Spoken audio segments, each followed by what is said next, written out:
Okay, welcome back to the United Pubcast, the podcast of the Man United Supporters Club here in Sydney. And Larry, we finally get to discuss 3 points, 3 goals and 3 points against Brentford. There was no clean sheet. It kind of weirdly feels like a clean sheet for me. I don't know why. It almost feels like a 3-0 win for me. Just the positivity around this morning was just a nice change of pace because the last couple of weeks, even if we got a win, it was disappointing. The performance wasn't quite there. And we'll get into first half and second half differences. But overall, very happy with the performance overall, as I said, and more importantly, very happy with the 3 points because, my God, we needed it. Yeah, I agree, Tom. And evening to everyone in the comments. I loved it. And I think if you're happy Manchester United won, like the video. And if you don't like the video, then I don't know why you're watching. But what I really liked about this performance, Tom, while United didn't really create much, particularly in the first half, we actually felt like we're in control for the best part of the 90 minutes. I like the three-man midfield. I think we've been calling for it. And while, we'll obviously speak about McTOMINAY and Fred as this video goes on. But I also think that, it was really nice to see United keep the ball. And I thought the benefit of him playing deeper, and you almost forget it. If you can think back to Bruno's first game with Wolves, what stood out in that game was he was pointing at people. I remember during that game, there was a period where he was yelling at Andreas Pereira and telling him where to be on the pitch. And I thought we saw that Bruno today, where because he sat deeper, took more responsibility for what United did with the ball. And I thought that was a real big positive. And I think you'll see as we continue in this formation, we'll continue to see a level of performance improve. Well, 4-3-3 will almost be the main talking point, but we'll say good day to some of the guys in the chat. Josh from the Supporters Club, good to see you, mate. Jamie over from Northern Ireland. Hope you've had obviously woken up morning. Hope you have a good day ahead of you. George, good day, lads. Good win finally. When Maguire came on, I thought, well, here we go again. I'm happy 3 points. Let's try and build fourth. Well, it's a big game against West Ham. It's West Ham on the weekend, I think, and I assume they're still maybe just above us or we're level with them. So that's a huge game. Dion, good to see you. Alex, as always. Rob and Ahmad, always a pleasure to have you here. Matt, good to see you, mate. So 4-3-3, you do mention it there, Larry, and in the live chat, make sure you get your thoughts in on the 4-3-3. It kind of did change a little bit. I thought the second half it almost kind of reverted almost back to a bit of a 4-2-3-1. Then obviously went to the 3 back when Harry Maguire came in, and that's a discussion for later on. But ultimately, Larry, my main point I want to discuss with regards to 4-3-3, yes, we've all called for it. Yes, we all want it. Ralph Rangnick coming out publicly and saying this is going to be our new formation. We've spoken about Ralph's honesty in press conferences, and I do like it. And my criticism of this is not given a game plan to Aston Villa, given a game plan to an opposition. Yes, there is a part of that, but ultimately teams are well prepared no matter what. So it's not him giving the game plan to the opposition. It's the fact you've almost spoken before about him admitting mistakes publicly and what that means to the team. So my issue with him publicly saying, okay, 4-3-3 is our formation. When we're 2-0 down suddenly and he's going to change from 4-3-3 to a 4-2-2, everyone's going to point the finger to Ralph Rangnick. Why did you play 4-3-3? Was that a mistake? And he'll have to say, yes, it was a mistake. I should have done this. And ultimately, if he's admitting mistakes in the press, the players are going to go, hang on, if our manager doesn't know what he's doing, how are we supposed to know what we're doing? So I do like the honesty. I do like the move to 4-3-3. I just don't, something about it. I just don't like coming out publicly saying this is our new formation. Get on board with it. Yeah, I agree with you. And I think that's the thing. Ralph Rangnick's almost building he's making his bed for what the press will inevitably make him sleep in. Now, that might be a comfortable sleep, or it might be the same sort of bed that Liam Goodenough will be lying down on, quite hard and painful. Look, I don't like it. As a fan, I find it refreshing. I enjoy watching it. If I'm being honest, I enjoy the press conferences now. I tune in and I know Ralph's going to drop something. It's my new soap opera. So, if you've got a Netflix recommendation, drop it in the comments, because at the moment, the only entertainment I'm getting is Ralph Rangnick's press conferences. Yeah, I agree with you, Tom. I think he should just wind it back a little bit. And I think that comes from, and I don't mean this as in a disrespectful way, I think that just comes with, there's a thing in the German culture where, they're just blunt and honest, and I can admire that. But I also think he needs to be a bit more mindful of, you play for a big club, everything you say is scrutinized, including by your players and their agents. Be mindful of that. No, definitely. Well, I just want to bring a point here. You mentioned in sort of the intro when we did start the podcast, you talk about what it was pleasing to be in sort of control of sort of large parts of the game. And I didn't feel in control of the game, but I felt comfortable. And maybe that just came down for Man United being a better team than Brentford. We have better players, so I'm more confident. But just this comment from Josh here saying, wouldn't say we were in control, could have been 3-0 down at half time. I just want to talk in regards to defensive performance because, as I said, almost felt like a clean sheet to me. So let's just pretend Harry Maguire came on and that chance they had, Alex Tellez wins the header and it's 3-0. And we go on with a clean sheet. We'll look at that performance and we'll go Rafael Varane and Victor Lindelof, much better, clean sheet. There are two going forward. Good performances by both. But individually, I think both did have a good game, both Lindelof and Rafael Varane. Are we having that discussion if Brentford have a striker who can score a goal because we go into halftime 4-0 down? Are we having the same discussion about their performances? My issue was really the fullbacks, and it continues to be the fullbacks. I think Tellez is quite frustrating, to be honest with you. I think with the issue with that Brazilian is he's not physical. He's not super quick. His positional play is awful. There was a period in the first half where he actually, I can't remember who was attacking. I wish I could at the moment. Anyway, there was a passage of play in the first half. Rafael Varane is square on with whoever's running at him. Tellez is watching the same man as Varane is, where he's got a winger, and it's so clear. You can see it on the TV that the winger's going to get the ball. Then Tellez is late to react, and the ball ends up at De Gea. And it's just like his awareness is really poor. Diogo Dalot, look, I think is he better than Wan-Bissaka overall at the moment? Yeah, look, I think he probably is.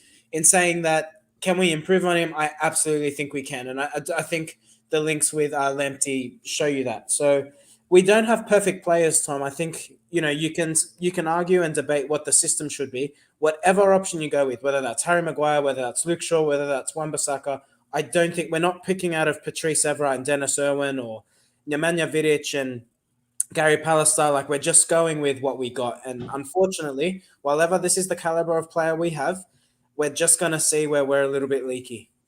What's the balance you find in regards to, and I don't want to say, okay, you're going to play Tellez over Shaw or Wan-Bissaka over Dalot. I don't want the personnel, but what's the balance you want? Because Ralph Rangnick, in terms of the back four, we can say, okay, this is how we're defending. But I think on the ball, especially this game, I think our four best footballers at the back, Varane, Lindelof, Tellez, and Dalot played. So on the ball, I think that did help us going forward, and while he did look quite fluid. And Ralph's the first thing he really did implement when he came in was change the fullbacks. Luke Shaw was always first choice. Wan-Bissaka was always first choice. So the first thing Ralph Rangnick did when he came in, Dalot was first choice, and Tellez is pretty much first choice. Okay, Shaw has been playing, but it's a lot more stiffer competition than what it has been.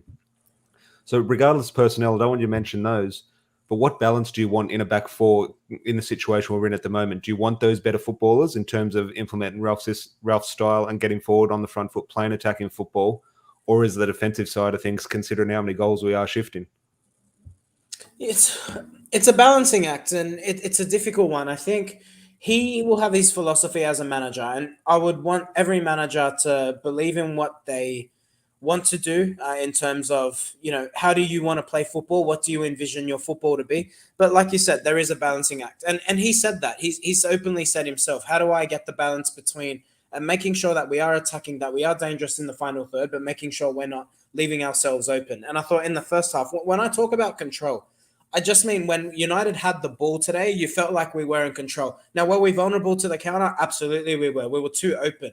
But when you're talking about what we actually did with the ball and the way we kept possession, I thought that's the best United have looked this season. So, is there room for improvement? Absolutely there is. And look, I think Ralph Rangnick is still working it out, Tom. I think this is the second game we've played 4-3-3, but I don't think it's a coincidence that while maybe the result wasn't there against Aston Villa, you're seeing a much more balanced side. Every area of the pitch seems to have the right number of players in there. So I think he will get that balance right, and I think the level of performance, like I said, will continue to improve. Yeah, definitely. I think a lot of that balance, and we'll obviously discuss this name, I assume we will, in the 3-2-1s, but I think a lot of that balance just comes down from Bruno Fernandes in the middle. I think also unbalanced when he was in that 3-2 formation where he's a little bit wider, but him in the middle or in that number 10 position or even a little bit deeper, it does, as you say, gives a lot more balance. Now, I was going to bring this point up. I was going to go into the 3 goals and talk about the attacking football we did play, but Mike brings this point up, which we were going to discuss later, but seeing it's in the comments and 1 or 2 people are discussing it, we'll get onto it. Mike says, Ronaldo is a legend, but I don't like his petulance when substituted. It doesn't set a good example for younger players and undermines the manager. So I knew this was going to come up in this one. It was always going to be an interesting discussion. I have absolutely no issue with it. Look, everyone is entitled to their opinion on it, of course. However, cast your mind back to 2008, 2009, and this obviously happened long before then, but the famous example is 2009, where Ronaldo storms off in the Manchester derby, storms past Fergie, rips the training jacket off, throws it on the ground, sits down, swearing at everyone in sight. That's elite mentality. That's exactly the play you want. You want your players to be upset when they get substituted. Real Madrid, he'll throw his shirt off, he'll kick the water bottles, he'll abuse every official he could see at Real Madrid, he'll hand in transfer requests, he'll sort of have one-on-one meetings with the president when he gets substituted. Elite mentality, that's exactly what you want from the best player in the world. That's the example. No one should want to come off the field. 2022, he mutters a few things under his breath when he gets substituted. Oh, he's a silk, he's no good for the team, he's petulant. And I just think it's nothing. Ronaldo's probably talking to himself half the time. If I was on the bench there and players do that, I've been on that where your best player comes off. It's nothing. They're talking to themselves half the time. They're more frustrated with their own performance. And I think one of the things he was mainly frustrated with, like he lives and breathes goals. Once you get to 2-0, he knows there's a lot more space in that game. You think, well, I might be able to get a goal here. And Ronaldo, you obviously do want him to score to keep him happy. And he was just frustrated with that. So I have absolutely no issue at all with it. But I don't understand, but I can see why people do. But just your thoughts on it, because I was just laughing at it really, because Ronaldo, he'll forget about it tomorrow. Like, it'll be a non-issue for him. He'll start preparing for West Ham and it won't be an issue. But unfortunately, I think the media and fans will run with it and sort of use it as another stick against Ronaldo. I'm with you. I think it's a nothing story. Look, Ronaldo's been doing that his whole career. I saw a game against Real Madrid. I think it was in the Champions League. He was booting water bottles, swearing off his head. This was nothing. It's fine. It's just not anything to read into. I think Ronaldo wants to be the best. Because he wants to be the best and he perceives himself as the best, and in my opinion, he is the best. He wants to be on the pitch making a difference. And obviously he can't do much. He can't control the result from the bench. So you can understand his frustration. To be honest, I'd be more upset if he didn't care. So, we always say these players lack ambition. They don't have a passion for being on the pitch. Well, he's swearing his head off because he wants to be on the pitch. So, you can't win. We're too busy criticizing the likes of Harry Maguire and others for saying they're not putting in enough. Ronaldo wants to stay on the pitch when we're 3-0 up. What more or 2-0 up? What more do you want from him? I think that's it. A lot of players as well do the same thing when they go off, but Absolutely. the camera's not fixated on them, so it's a non-talking point. But I've seen Martial crack the shits, and Martial barely moves. Well, Josh brings an interesting point here. Would you have an issue if it was Shaw or Maguire? And look, I've never really thought about it. No, off the top of my head, no. But we accept it from Ronaldo. And yeah, if we accept it from one of the public enemies, it would be interesting in the reaction. Personally, I wouldn't have an issue. I would maybe, if they came off the pitch swearing in terms of their character, I would think, hang on, sort of, who are you having to go at first? Are you having to go at yourself? Okay, feel free. If you're having to go at the manager after you've given a Harry Maguire 101 performance, well, you're wrong for giving it to the manager. But I can't see those personalities giving it to the manager or giving it to themselves. I think we expect what we expect on and off the pitch from Maguire and Shaw. We expect what we expect on and off the pitch from Cristiano Ronaldo. So it's an interesting one, but yeah, it's a non-issue for me. But Larry, I do want to start talking about some football and some goals. We talked about the defensive sort of frailties, but we did score 3 very good goals. First one, Anthony Elanga, good one. Fred pulled a ball out of his Brazilian back pocket somewhere. And that was I just want to give a little bit of credit there to Cristiano Ronaldo. Ronaldo just dropped into a pocket a little bit. Defender followed him, opened up that space for Anthony Elanga, and great touch by Elanga, and sort of a nice improvised finished. And just what you make of one the goal, but also Anthony Elanga's performance, because we sort of split opinion in our team selection in the pre-match podcast, and I was thinking, it's never a criticism of Anthony Elanga. I love the guy. I like what he's doing. I just don't see anything special. And I thought he was good against Brentford, but I didn't see anything special. But ultimately, he comes up with a pivotal goal. And yeah, just your thoughts on his performance and goal. Yeah, look, I didn't over the 90 he was on the pitch for the whole game. Over the 90 minutes, I didn't think he did enough. But in saying that, Tom, he did the most important thing, which is he scored the first goal. And it was a goal that United needed and we're struggling to get. I like Elanga's attitude. I think he works hard. I think he's direct. I think he's got some talent. You don't make it at Manchester United if you don't. Is he brilliant? I'm not sure. I think the jury's still out, but I think it's too early to say whether he'll be a player at Manchester United for the long term or not. What you can say about him is he's doing a lot more than Anthony Martial has done in 18 months, and he's done a lot more than Marcus Rashford has done since his return from injury. So credit where it's due. He's the best option available at the moment, and he's taking his opportunity. Look, I think Jadon Sancho will be brought back in eventually.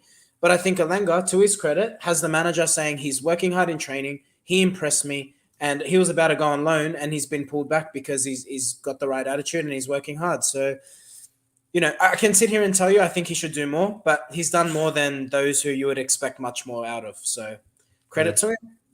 Yeah, Sam here saying Alanga's really impressing me. Better against Villa, but took his goal brilliantly. George here saying Alanga will be a great squad player for us in the future. And just this question here from the other George before we get into the other goals. Does the front three, and obviously we'll preview the West Ham game in the future, but does the front three keep their place against West Ham?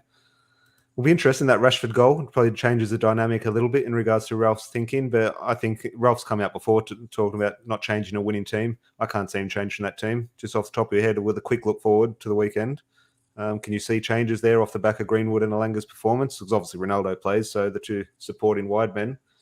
Did they do enough? Because they both got goals. So how do you drop them?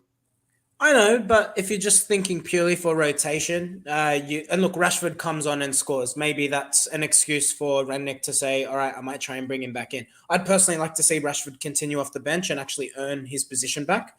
And I think that goal will do him a world of good. But, look, based on performance, you have to leave it the way it is. Mason's he's a good player, but he doesn't fit that wide position. You can tell he just seems the odd man out, doesn't he? I think that's probably the easy one where you could say maybe do we throw a Sancho one there or even a Rashford, just because they hold a natural width. Greenwood looks like when he plays, he looks like a good player who doesn't fit the system. So I think he's one where, and he started. I have to say, I think Mason started the last 3 or 4 games on the bounce. So I think there could be a case where he gets rotated out. But look, if it's the same, I definitely won't be complaining, Tom. Yeah, definitely. And now a lot of people in the chat, which is great to see. So apologies if you can't get to all your comments. They're flying in, but keep them coming. We do truly appreciate it. I'll try and get to as many as possible. But second goal, speaking about Mason Greenwood, was a brilliant goal from back to finish. McTOMINAY picks out Ronaldo with a beautiful little sort of dink pass through the middle. Ronaldo again just drops into a little pocket, which commits that defender onto the halfway line. Ronaldo with a nice little cushion chest, and Bruno Fernandes. Look, he's not someone we talk about. I don't know if he was quick or the defender was slow, but he got away from the defender and he showed a slight pair of heels and he sort of got clear. Bruno Fernandes in that position. He's shooting. Nice, unselfish bit of play by Bruno to lay off Greenwood. I thought if that went to VAR, Greenwood was offside. I thought the still image, yep, he's offside, and they just never checked it. So I'm very sort of glad they didn't. But beautiful goal all round, and ultimately you do have to give credit for Greenwood for the nice positioning and tap in. But from McTominay to Ronaldo to Bruno, I thought you look back at it, that was a fantastic goal. Yeah, it was. I gotta say, I would have liked to see Bruno score there, but I do admire the selflessness.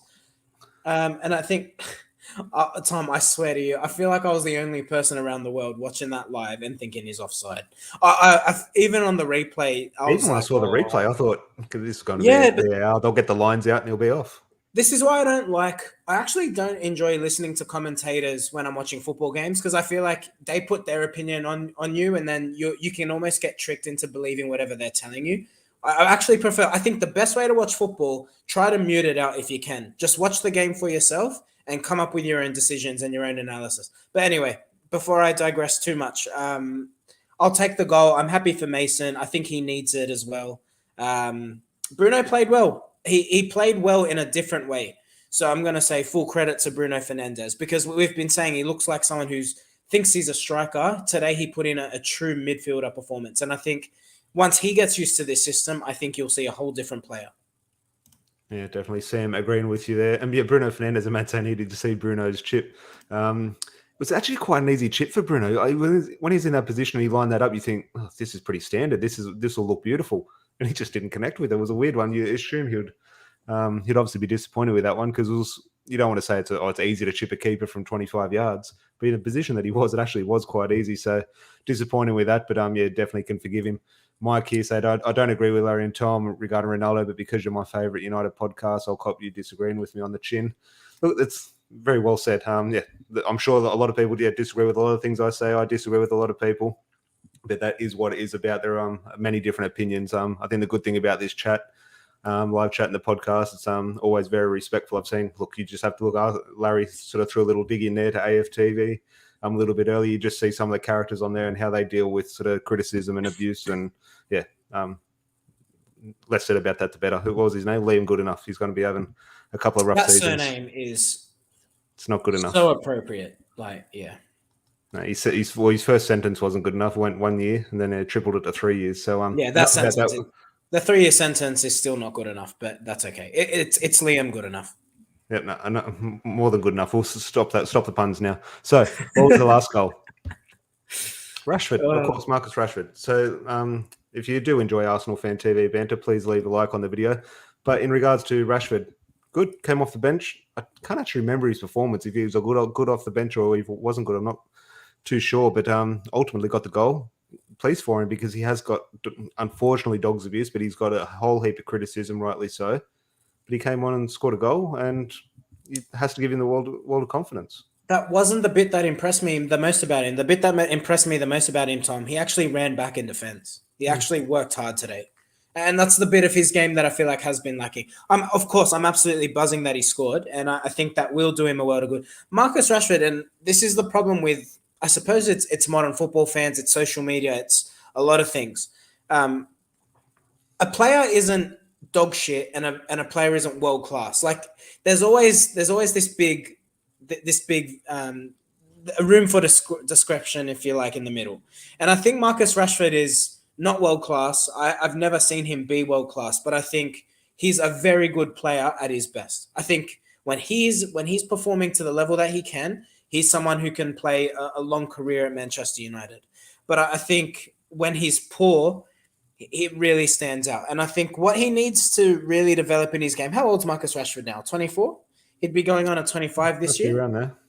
He's at an age where what I want to see from him is just not be so reliant on his pace, because the reality is if he's 25, by 31, he's going to start to lose those wheels. Is he going to be capable of becoming a more well-rounded player so he doesn't have a dip off and end up in the championship by the time he's 32? Or is he going to be the sort of player who can actually have a prolonged career the way like Ryan Giggs did, where he can actually add more bits to his game, where when he's not getting in behind, he doesn't have tunnel vision and can actually play for others? That's what I want to see Marcus Rashford do. But in saying that, he scores today. It'll do his confidence a lot of good, and hopefully he can crack on for the rest of the season.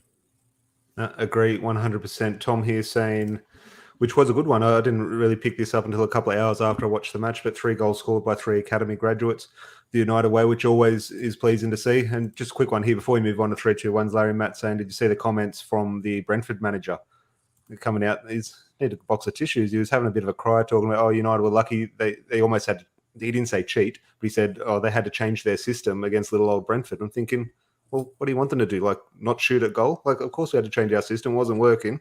Like, do you want to go out there with 7 players or something? Like, it was just, well, what do you make of it? Because he's almost, everyone really likes him in the Premier League. They talk about how sort of, I don't know, honest, but that he is a breath of fresh air, they think, for the Premier League. And I just think he has done this once or twice, and I think a little bit bitter, in my opinion. Yeah, it is bitter. Absolutely. Like, just because you're a big football club, our manager should be tactically inept and just sit there and do the same thing. Imagine having an ego that big that you think, oh, well, I have good players. I don't care what's happening. We're just going to win. That's exactly what we criticize Solskjaer for. He wished Solskjaer was in charge, is what he meant to say.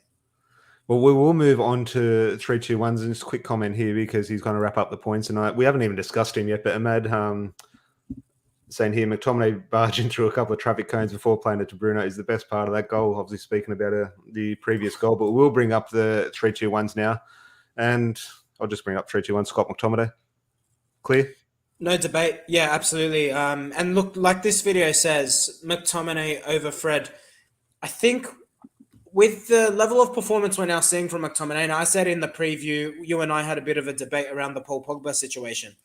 This is what I want to see more of from Scott McTominay. If he can put in this level of performance on a consistent basis, I'll be here eating my words, Tom. There'll be nothing for me. There'll be nothing for us to debate. But what I liked about McTominay's performance today is, by the way, can I just say, I said he would be deployed in the 6. You looked at me like I was mad. Well, on that, the point I want to make on that, and you're right in that we both had that sort of shape in midfield. I picked Fred there. I don't know which one I prefer there. I prefer McTominay further forward. However, what I think you sort of picked there and why it ended up being correct, you can see why Ralph Rangnick does trust McTominay there. If you did have a choice, I want to go to 4-3-3. Okay, I'm going to have to play someone in there. The choice is McTominay or Fred. I would prefer Fred there because I can get McTominay further forward. However, as a manager, and his job is far more important, he has more to think about. He has gone McTominay there. And it's back to the word I said when Ralph Rangnick first came in. It's down to trust. And McTominay, in terms of his performance there, as a number 6 performance, nothing great. And he didn't really stand out as a number 6 performance. What he did well were the attributes of a number 8. He was bursting forward, driving with the ball. He was almost like a prime Yaya Toure at times. He was unplayable in the second half at times. I just think as a number 6, it probably wasn't the greatest performance because he was kind of maybe leaving the midfield a little bit exposed when he was bombing forward.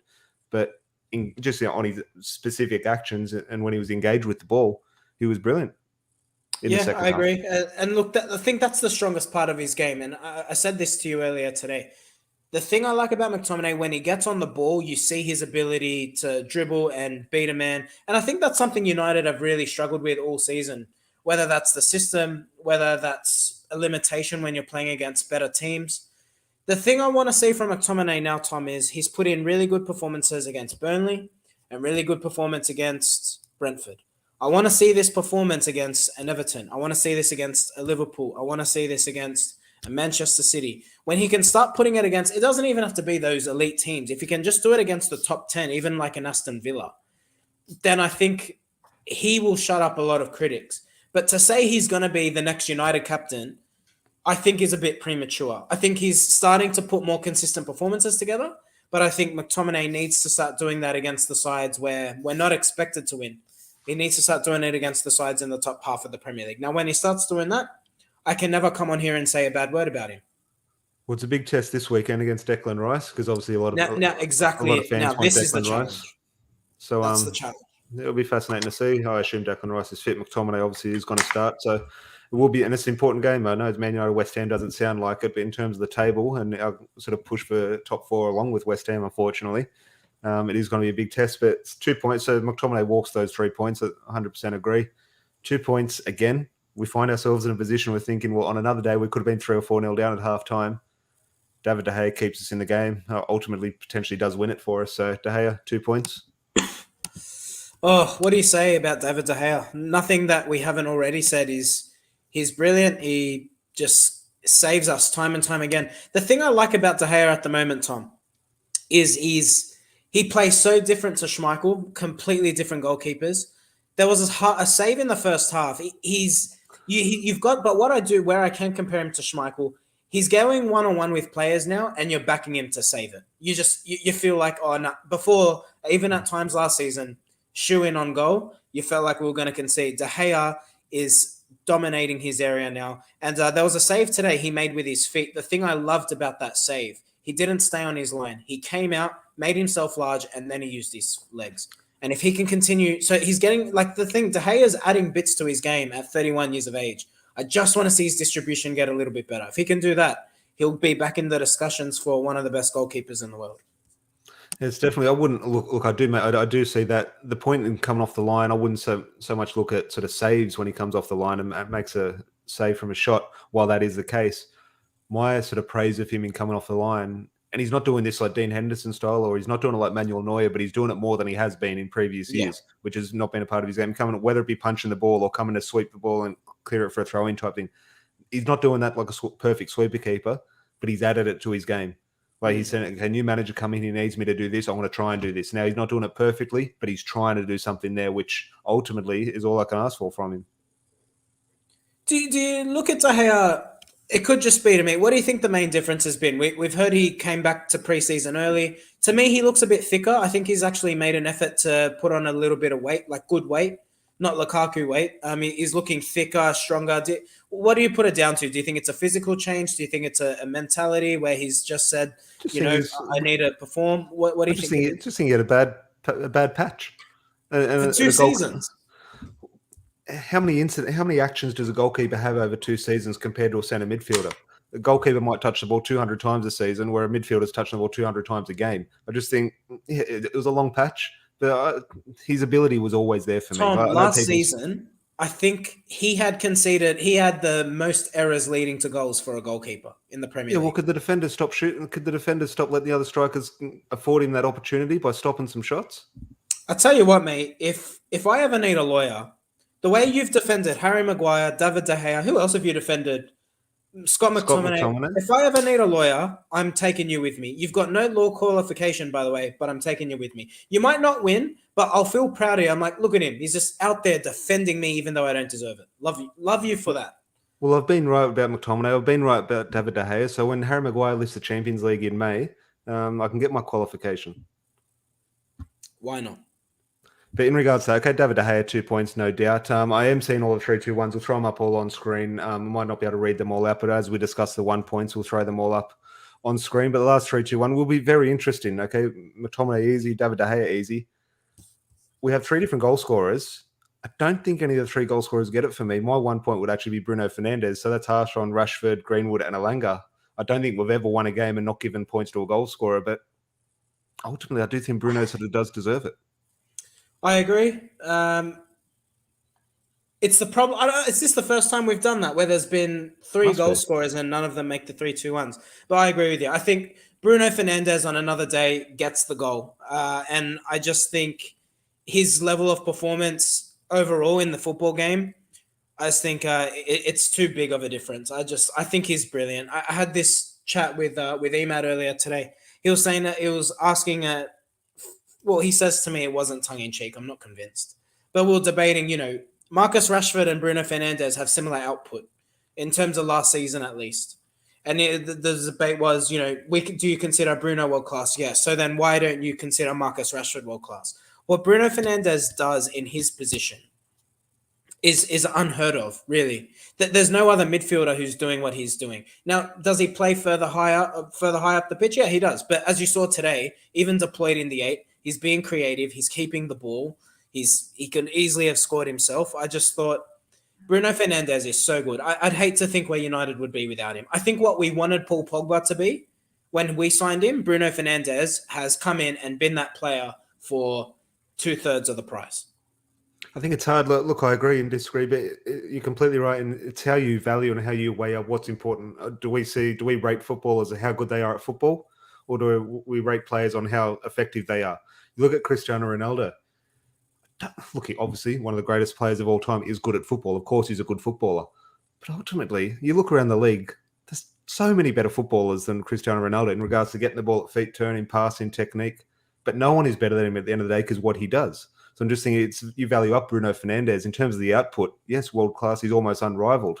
Yeah. But I'd say Juan Mata's a better footballer than Bruno Fernandes on the ball. Yeah, Juan Mata's nowhere near as good because he doesn't score or assist as many goals. So it's what you weigh up. There's no correct. Well, maybe there is a correct answer, but in my opinion, it's just in terms of mood. That's what picks the correct answer. I don't like this player at all. Romelu Lukaku. Whatever you think about him, I know he's having a torrid time. He's a goal scorer. No one can take that away from him. In fact, you can say he's a world-class goal scorer. You look at his output, goals per games ratio, world-class goal scorer. I think he's an absolutely rubbish footballer.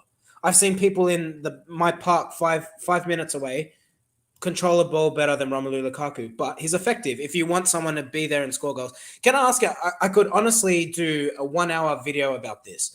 The way Ronaldo plays as a center forward is so weird and unique. There is no other number 9 who plays the way he does. It's so strange. He doesn't play back to goal, but he doesn't wait on the shoulder of his last man either. He sort of comes deep, looks for the ball a little bit, tries to link up the play, but he's not like Cavani. He's not who is a traditional number 9. It's a very weird style, Ronaldo, isn't it? Effective though. Well, in terms of, I didn't watch the match live. I watched it on delay, but I could imagine people when they're watching live and when they're scrolling through Twitter type thing, they would have been looking at Ronaldo's performance and going, why is he dropping so deep? Stay up front. Why is he dropping deep? Our first 2 goals come from him dropping deep. The first one where he drops in to pick the ball up off Fred. Fred sees the space in behind. Fred plays it in behind where the defender left that space, the goal. And the second goal, he drops into the space off McTominay. Defender commits on halfway. He chests the ball through. And Bruno Fernandes is in on goal. So both goals come from him dropping into those spaces where you wouldn't a lot of strikers are criticised for going into. But anything else you do want to touch on before you do wrap up? We obviously do have West Ham on Saturday. unfortunately, I think it's a Sunday morning kickoff here. I think it's a 2:00 one, which is a little bit tricky. But anything else on that match you want to discuss? Not really. I thought, you don't read too much into it. I don't think it was brilliant, but I think it was a really positive step forward. Like I said at the start, I thought in terms of control, what United did with the ball, happy with it. I'd like to see us be more dangerous, and I'd like to see us not be so open when we give the ball over. But you have to be pleased with how we kept the ball today. It's honestly the most comfortable we've looked in possession all season, I dare say. I can't think of another game where we kept the ball that well. Yeah, no, definitely don't disagree there. Matt here saying Lukaku world class. Please notify me when Larry I misses didn't another say show. he's world class. I'll watch this chat continue in the group chat later on. We'll be fine view, and I'll grab the popcorn. But Josh, with another important question, he's been bugging you. Royal Rumble prediction. Oh man, that's a tricky one. I'm going to say I've got 2 picks, Josh. Sorry for anyone here who doesn't give a shit about WWE. Me and Josh are nerds like that. I'm going to say either Big E or Roman Reigns. I think there's going to be this weird thing where Seth Rollins wins the title against Roman Reigns. Roman Reigns will then enter the Rumble, and then he'll meet Brock at WrestleMania for the other title. Do they still have like the 30th person who comes out, like someone who's been away for like 10 years? Like Generally, Stone Cold will come out as if you want to 30. come over and watch it, Tom, I think it's next Sunday. Next Sunday, make your way over. We'll get some pizza.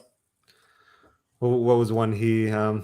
Yeah, tempt me. Maybe the pizza is tempting. Matt here saying Scruffy's. I assume he means in regards to the West Ham game. Look, I'd like to, but Scruffy Murphy's 2 a.m. on a Sunday morning. That is a bit of a stretch for West Ham. So and I'll be watching this one from the couch at home.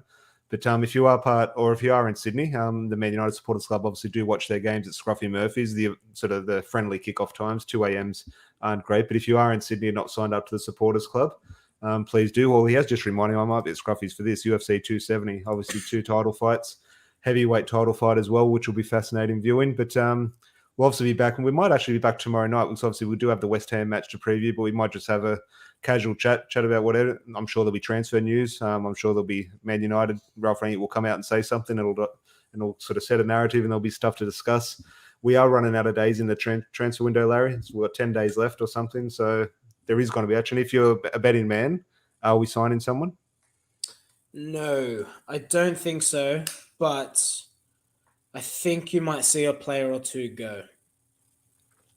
Well, the big one now, though, which we'll obviously discuss tomorrow, Jesse Lingard and West Ham.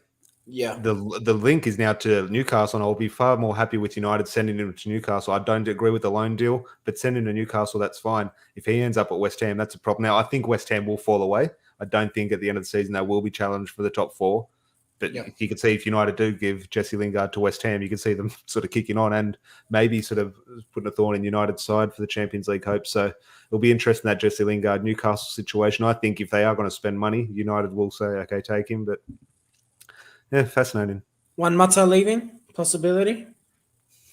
That's a weird one. Look, why would I want to see Juan Mata leave? Of course, I don't want to see him leave, but the situation he's in, I do want to see him leave. He wants to go back play in Spain. He's not playing football. United are keeping him there. Now, I do understand the situation we're in COVID in regards to, okay, if we have Bruno Fernandes, Donny Van, well, not that Donny van der Beek's going to be playing anyway, but if Jesse Lingard leaves or gets injured and we're in a Champions League semi-final, we have no attacking midfielder. Okay, yeah, you bring Juan Mata in type thing, but ultimately he needs to go play football, and we're not holding him against his will in terms of that slave comment that came out from Sepp Blatter years ago. But there's no noise around it. He obviously is strongly linked with Real Sociedad, but from United's end, Ralph Rangnick has been pretty strong in saying no one's going. Like even the players like a Jesse Lingard or Dean Henderson or Donny van der Beek, they do look like they are going to stay at United. Even Anthony Martial looks almost impossible to go now. So I don't see a situation where Juan Mata does leave. And that does make me happy for the next couple of months. Hopefully I'll get to see an appearance or 2. But ultimately, from a personal level, you do hope he gets his move, because everyone's talking about Donny van der Beek being mistreated. I think Juan Mata's better than Donny van der Beek, and he's getting less treatment. Yeah, I agree with you, mate. Look, I'm not on this Donny train, to be honest. I think if he was good enough, one of the 3 managers would have favoured him, and they clearly don't. So, sorry. I think he's obviously a talented player, but I think he's obviously got a limitation to his game. Simple as that. No, definitely. Well, something we'll discuss tomorrow. So please join us tomorrow. We might just grab a beer for a Friday night pint type thing. And yeah, we'll just enjoy it. We'll discuss what comes up. I'm sure Donny van der Beek, Jesse Lingard, One Matter, all those players will be heavily discussed. So until then, again, big thank you to everyone in the live chat. Apologies for not getting to all your comments, but they were flying in. But we do appreciate the level-headedness of the live chat compared to some other big other channels. Even if we do disagree, it's all very sensible and sort of respectful. So we do appreciate that. Until then, Larry, and remember, We're good enough, you might say. I've been scrolling through Twitter, seen his mugshot. I've got these mugshots saved on my phone, for God's sake. I can't stop looking at it. I can't believe he was in an Arsenal shirt. Anyway, sorry. I shouldn't, but I can't help it. It's just interesting stuff. We'll discuss that at length tomorrow. We might go through the court case. We might go through the court case and sort of discuss that at length tomorrow over a beer, because I might get my popcorn. It's fantastic. But if you are new, please subscribe. That would be fantastic. And if you are still here, please do leave a like on the video. As I said, you're holding your phone now. Takes 1 second. Click like. No skin off your back, and it really does help the channel. So we truly appreciate that. And until then, Larry, have a good one. Pleasure, mate. Always, mate. Take care. Cheers.